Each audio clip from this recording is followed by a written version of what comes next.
I've always liked Galaxy Notes, so when Samsung reached out to me asking if I can work on a video with them detailing my journey with the Note so far, I was happy to do it.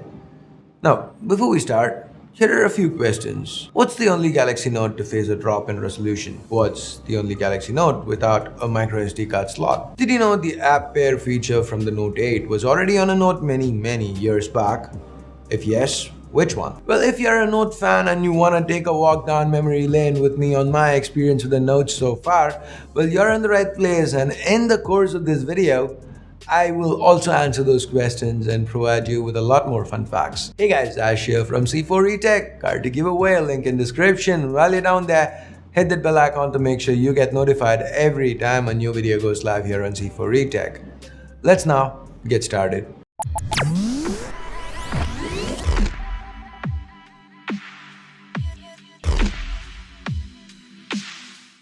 So back in 2011, most brands were going with slimmer and tinier phones. Me on the other hand, I wanted a large screen display. There were two options at the 5+ inch mark, which back then was huge. One of them was the Samsung Galaxy Note. The other, well, any guesses? Let me know in the comments below. Here's a clue. It was a phone from a brand known more for their laptops. Anyway, the last minute, I decided to pick the Samsung Galaxy Note. The stylus kind of fascinated me. Turns out it was something I'd end up loving. The Galaxy Note was different. It was a big phone in a small phone world. It started the trend of brands launching phones with big screens. Just think about it. The word Note today is synonymous with large screen displays.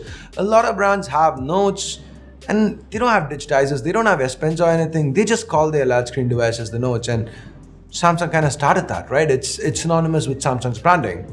Now, fun fact, though it doesn't still work, I still do have this one with me, for the memories and all that. Anyway, moving on. The next year we had the Note 2. It was a refinement, the display size grew, but the aspect ratio changed from 16:10 to 16:9. Fun fact again, this was the only Note to get a resolution cut. Don't get me wrong, it was still a best-in-class display.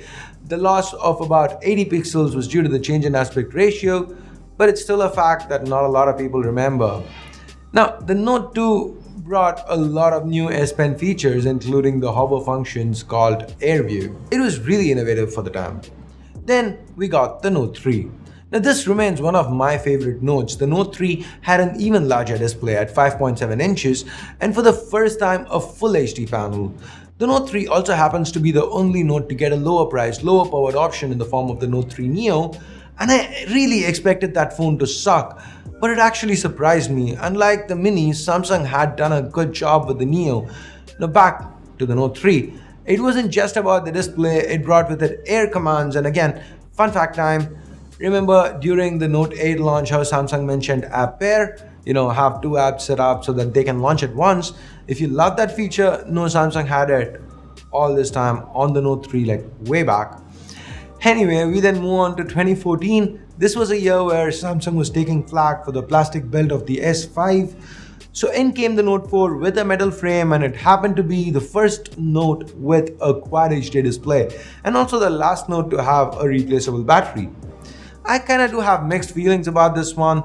It ran on the older TouchWiz, which was getting bloated. It did have the Snapdragon 805, which was a very good underrated chip, and it did bring with it some features like Smart Select and Image Clip, which would go on to become staples of the Note line. I just wish Samsung had updated this one to the newer version of TouchWiz. Sadly, that never happened. By the way, it's also worth noting that with the Note 4 came the Note Edge. Love the curved display Samsung puts on their phones. Well, this is the one that started it all. At that time, it just blew people's minds. The concept was cool, with Samsung again showing innovation. With the Note 5 though, it was time for a drastic change. With the S6, Samsung had bought to pressure and come up with glass backs. And again, another fact, maybe fun. The Note 5 is the only Galaxy Note to not sport a microSD card slot. It was also the first Note to sport a built-in battery, and it was also the first time the battery capacity actually went down. That said, the Note 5 was a drastic departure from what we've been seeing with the Note series. It was such a polished and well-rounded device that even though initially I was quite annoyed to see the drop in battery capacity and lack of micro SD. But this was a gorgeous Note. It was too good of a phone for me to stay mad at. It finally brought a good fingerprint scanner to the Note lineup. The new user interface known as Grace UX, back then it would go on to become Samsung Experience. It was such a huge improvement. The Note 5, despite my initial reservations, remains one of my favorite Notes of all time. I kind of see it as two different segments of Notes, the ones with replaceable batteries and all that. Until in that, my favorite would probably be the Note 3. But then after the entire design language changed and we moved to glass and all that, the Note 5 holds a special place in my heart. Anyway, moving on, next came the Note 7. Samsung skipped 6 and a series of battery issues. Some cruel coincidences meant the 7 had to be skipped too. It brought back micro SD, which is great, made sure the S Pen couldn't be popped in the wrong way. It introduced the iris scanner. Now Samsung did bring it back to a few markets as the Note FE, and barring the battery issue, it was a stellar phone. So it was a shame, in my honest opinion, that the majority never got to experience it.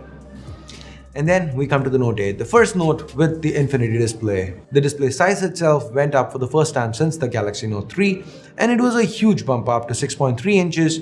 But given the nature of the infinity display and very slim bezels, the screen to body ratio was super high. The phone didn't feel very bulky.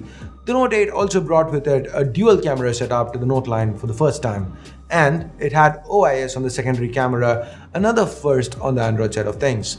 Now, if you noticed throughout this video, I've not really spoken about performance or camera on the phones because over the last 7 years, Samsung has consistently brought the best chip along with the best optics possible to the Note lineup. In fact, I'd say it's a little better than even the S lineup because the Note launches 6 months after the S, and that gives Samsung enough time to fine-tune some ideas introduced with the S series. This was all very evident on the Note 8. The reason why it felt a little jaded is because with the Note 8, we had a huge sense of deja vu since most of what Samsung offered with it was already on the Galaxy S8 Plus. Now I'm looking forward to seeing what Samsung has planned for the Note 9. Is it gonna be just a bigger S9 Plus with a few perks, or is Samsung gonna wow us again? Well, we need to wait a few days to find out, but we'll find out soon enough. Anyway, that's been my experience with the Note lineup so far. How's yours been? Have you used the Note in the past? Are you looking to buy one in the future? A Galaxy Note, that is. And what are your expectations from the Galaxy Note 9? Let me know all about that in the comments below. So I guess that's it for this video. Thank you for taking this trip down memory lane with me. It's now time I bid you adieu. If you liked the video and want to see more of this kind of content on C4E Tech, give this video a thumbs up, subscribe, turn on notifications by clicking that bell icon.